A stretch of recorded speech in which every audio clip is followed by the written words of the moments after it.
Earlier this week at a public hearing in Ferguson Township, Center County, there are members of the community that shared environmental concerns about the proposed Pine Hall development. If approved, it would be the largest development in that township. Evan Hinckley spoke with both the township and concerned citizens about this development. He joins us now live from State College with more. Evan?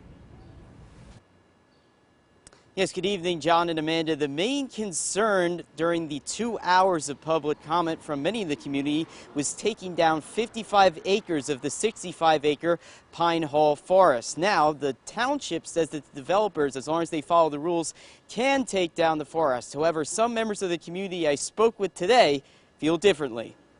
Municipalities are very limited in their ability to regulate those kinds of things. Ferguson Township Manager David Probolka says all PA municipalities must allow trees to be cut down for developments like Pine Hall. But Ferguson Township does have an ordinance which requires 40% of trees cut down to be replaced by medium-sized trees. However, the ordinance says the only types of trees that have to be replaced are those with a 5-inch diameter or larger, so only the larger trees. Probolka says the developer counted these trees, which they say total about 9,500. But not everybody agrees with this tree count. Randy Hudson, a resident of Ferguson Township and board member of the Nittany Valley Environmental Coalition, says there's a conflict of interest by letting the developer do their own tree count, and is calling for an independent tree count. Hudson's count, which he says is verified by an independent forester, is between 20 and 30,000 trees, at least 10,000 more than the developer claims. But Hudson counted all of the trees, not just the tall ones. He says counting all of the trees is closer to the intent of the ordinance, which he says is to protect from complete deforestation. He gave us an example of what he says the current project would do. If you took this entire tree line,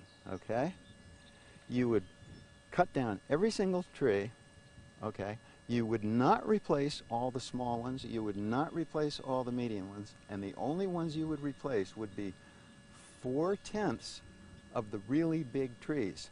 So instead of having 150 trees, you might be left with 10 little saplings. Now, Hudson, along with other township community members, is requesting that the township supervisors view the township ordinance differently and make some changes that they feel would be more environmentally friendly. Now, again, I'll tell you more about those proposed changes coming up tonight in the 6 o'clock hour. But for now, reporting live here in State College, Evan Hinckley, WTAJ News.